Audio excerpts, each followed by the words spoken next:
By 1941, Japan thought Pearl Harbor was defenseless, a peaceful port in paradise. What they didn't realize was that beneath those calm waters lay a determination that would transform America's greatest defeat into its most powerful comeback. September 5, Las Vegas. 20 years of silence were about to end.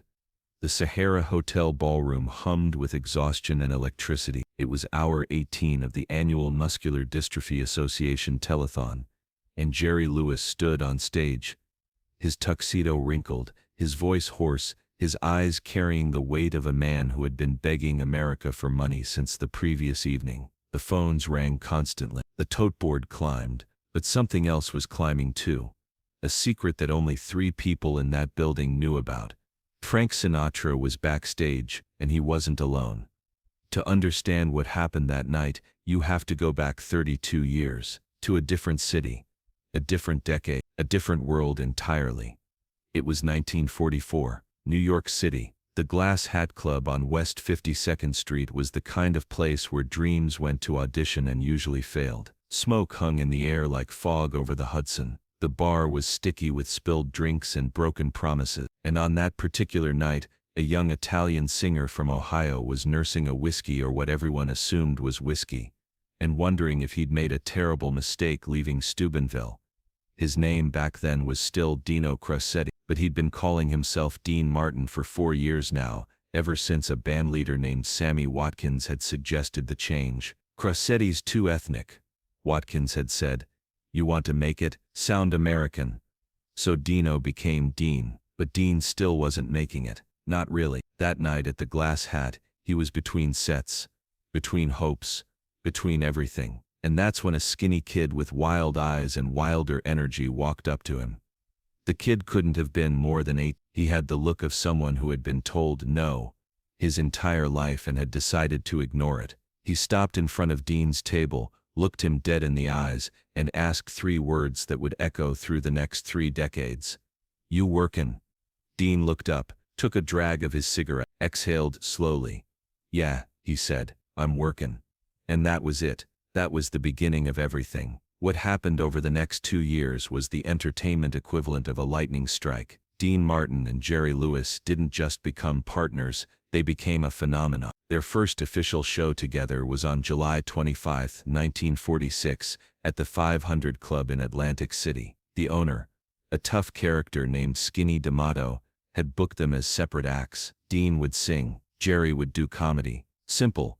But on opening night, something happened that nobody planned. Jerry started interrupting Dean's songs. Dean started playing along. The audience didn't know what they were watching, but they knew they couldn't look away. By the end of the night, people were standing on tables crying with laughter, throwing money at the stage. Within weeks, Martin and Lewis were the hottest act in America. Within months, they were making more money than either of them had ever dreamed possible. Within years, they were the biggest comedy team in the history of entertainment. 16 films, a television show that dominated the rating, sold-out performances from New York to Los Angeles. They weren't just famous, they were a cultural institution. But here's the thing about lightning, it burns. The cracks started appearing around, not in public, never in public. The shows were still flawless, the chemistry was still electric, but backstage, in the dressing rooms, and hotel suites, something had shifted. Jerry was the creative force, everyone knew that. He wrote the bits, he directed the chaos, he pushed and pushed and pushed until every performance was exactly what he envisioned. And for years, Dean had been fine with that. More than fine. Grateful. Even. Jerry's energy had rescued him from obscurity. Jerry's genius had made them both rich. But Dean was tired of being the straight man, tired of standing there, looking handsome, setting up punchlines for Jerry to knock down. The reviews always said the same thing. Jerry Lewis steals the show. Martin serves as a capable foil. Lewis's talent carries the act. Capable, foil, carries. Dean read those words over and over, and each time, something inside him grew quieter, colder, more distant. The breaking point came in Look magazine was doing a cover story on Martin and Lewis, the biggest comedy team in America. When the issue hit newsstands, Dean grabbed a copy, flipped to the cover, and felt his blood turn to ice. There was Jerry, just Jerry, filling the entire frame. Dean had been cropped out of the photograph. He didn't say anything. That wasn't his style. Dean Martin never yelled, never made scenes, never let anyone see him sweat. But that night, he went home and told his wife Jean something he had never said before. "I'm done." The final performance of Martin and Lewis took place on July 20, the Copacabana in New York, 10 years to the day after their first show together. The audience that night didn't know it was the end, neither did the press. Even Jerry wasn't entirely sure. He kept hoping Dean would change his mind, that whatever had gone wrong could be fixed with another conversation, another promise, another compromise. But Dean had made up his mind, and once Dean Martin made up his mind, that was it.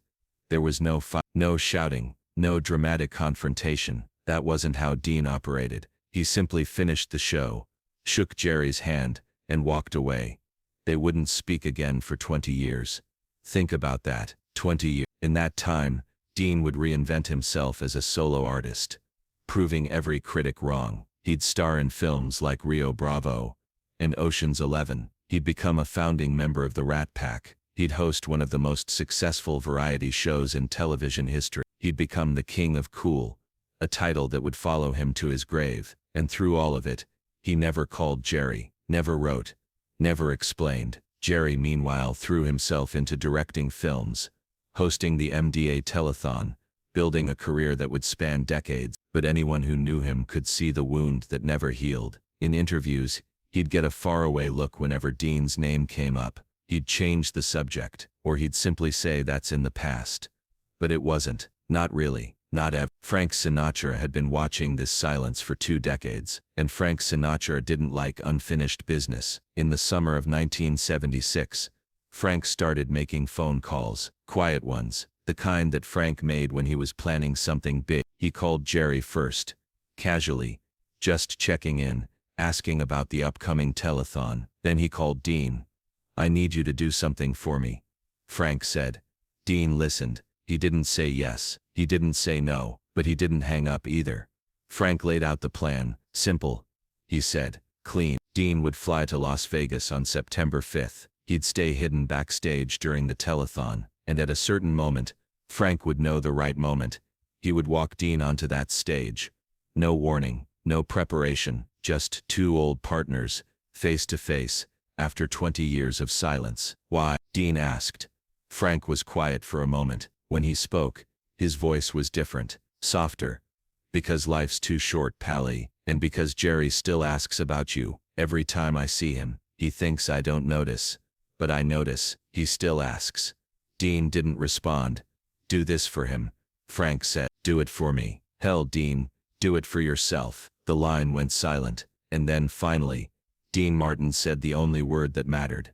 "Okay." The night of September 5th arrived like any other telethon night. The Sahara Hotel ballroom was transformed into a television studio, bristling with cameras and cables and the controlled chaos of live broadcasting. Jerry Lewis had been on stage for hours, his energy somehow inexhaustible, his appeals for donations somehow finding new words every time. Backstage in Ed McMahon's dressing room, Dean Martin sat in a folding chair and waited. He was 60 years old now. His hair was still dark, still perfectly styled. His tuxedo was immaculate, but the easy smile that had charmed millions was nowhere to be seen. He looked like a man about to walk into a room he'd been avoiding his entire life. Ed McMahon had been sworn to secrecy. So had the handful of crew members who knew the plan. Jerry's own son, Gary, had spotted Dean arriving earlier and nearly blown the whole thing. But a quick look from Frank had kept him quiet. Now it was almost time. On the monitor in the corner, Dean could see Jerry on stage, older now, obviously, tired from 18 hours of broadcasting. But still Jerry, still that same manic energy, that same desperate need to entertain, to connect, to be loved. Dean watched his former partner work the crowd, and for a moment, just a moment, he was back at the Glass Hat Club, back at the Five, back in all those dressing rooms and hotel suites, laughing at jokes that only the 2 of them understood. The door opened. Frank Sinatra stepped inside. "It's time," Frank said. Dean stood up slowly. He adjusted his cuffs. He took a breath, and then he walked toward the stage. Jerry was mid-sentence when the commotion started. He was talking about the kids. Always the kids. That's what the telethon was for. when he noticed something strange happening in the wings. Crew members were moving. The audience was shifting, and Frank Sinatra was walking toward him with that particular smile that meant trouble. "Jerry," Frank said, taking the microphone. "I got a friend. He loves what you do every year. He's been a fan for a long time, and I finally got him here." Jerry's face changed. Something flickered in his eyes. Confusion, curiosity, the slightest hint of fear. And then Dean Martin walked onto the stage. For 3 seconds, nobody breathed. The audience went completely silent. The cameras captured everything. Jerry's face, frozen in disbelief. Dean's slow approach, calm and measured, and utterly, impossibly cool. The 20 years of silence that hung in the air between them like smoke. Jerry's first words were not for Dean, they were for Frank, and they were caught, clear as a bell, on the live microphone. "You son of a bitch." The audience exploded. Laughter, tears, applause, all of it at once. A wall of sound that seemed to shake the very walls of the Sahara. But on stage, in the eye of that hurricane, Dean and Jerry were looking only at each other. Dean smiled, that famous easy Dean Martin smile, and then he asked a question. 3 words, the same 3 words that had started everything. 32 years earlier. "You workin'?" What happened next would be replayed on television screens for decades. Dean and Jerry embraced. Really embraced. Not the showbiz kind, but the kind that comes from somewhere deep and raw and real. Jerry was crying, openly, unashamedly crying. Dean's eyes were wet too, though he would have denied it if anyone asked. They held each other for what felt like hours. The audience was on their feet. The phone lines lit up like Christmas. In living rooms across America, people who remembered Martin and Lewis, people who had grown up with them, who had measured their own lives by the comedy team's rise and fall, were weeping right along with them. When they finally pulled apart, Jerry tried to speak. His voice cracked. He looked at Dean, really looked at him, and asked the question that had haunted him for 20 years. "Why?" Jerry said. "Why did you leave?" The audience went quiet again. This wasn't part of any script. This wasn't showbiz. This was 2 men, on live television, finally having the conversation they should have had 2 decades earlier. Dean didn't answer right away. He looked at Jerry for a long moment, and when he spoke, his voice was softer than anyone had ever heard it. "I had to find out who I was," Dean said. "Without the act, without the team, without you." He paused. The cameras zoomed in. "And you know what I found out?" Jerry shook his head. "I found out I missed you every damn day." They performed together that night. One song, just one, "Come Back to Me," because Jerry chose it, and because the title said everything that needed to be said. Their voices didn't blend perfectly anymore. Too many years had passed. But it didn't matter. The audience wasn't listening to the note. They were watching something they never thought they'd see again. The telethon raised more money that night than it ever had before. Millions poured in during those 3 minutes, not because people cared about muscular dystrophy, though they did, but because they had just witnessed something rare and beautiful. 2 men who had every reason to stay bitter, choosing reconciliation instead. After the cameras stopped rolling, Dean and Jerry sat together in Jerry's dressing room. They didn't talk about the past.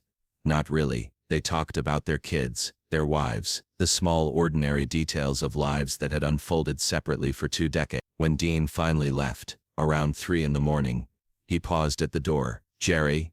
"Yeah, I'm sorry I never called." Jerry nodded slowly. His eyes were red. His voice was barely a whisper. "I know," he said. "Me too." The years that followed were kinder to them both. They never became partners again. That door had closed forever. But they became something else, something harder to define. They'd meet for dinners, exchange birthday cards, call each other on holidays. When Dean's son, Dean Paul, died in a plane crash in 1987, Jerry was at the funeral. He sat in the back row, not wanting to attract attention, just there, just present, just reminding Dean that some bonds can't be broken, no matter how many years pass. Dean Martin died on Christmas Day, 1995. He was 78 years old. Jerry found out while eating breakfast with his family. He excused himself, went to another room, and wept like a child. At Dean's funeral, they asked Jerry to speak. He refused. "I wouldn't know where to start," he said, "and I wouldn't know where to stop." But in the years that followed, in every interview, in every quiet moment, Jerry would return to that night the night Frank Sinatra decided that 20 years was long enough. The night Dean Martin walked onto a stage and asked three simple words. The night two former partners held each other while America watched and wept. "You know what I remember most?" Jerry said once. Near the end of his own life, "I remember thinking, this is what it feels like to come home. After all those years, all that silence." When Dean walked onto that stage, "I was finally home again. The Sahara Hotel is gone now, demolished in 20." The stage where Dean and Jerry reunited exists only in photographs and video clips. But somewhere in the eternal replay of late-night television, those 3 minutes are still happening. Dean is still walking through the wings. Jerry is still saying, "You son of a bitch." And two old friends are still embracing, still weeping, still proving that some wounds, even the deepest ones, can heal. All it takes is 3 words, 3 minutes, and a friend named Frank, who understands that life is too short for silence. "You workin'?"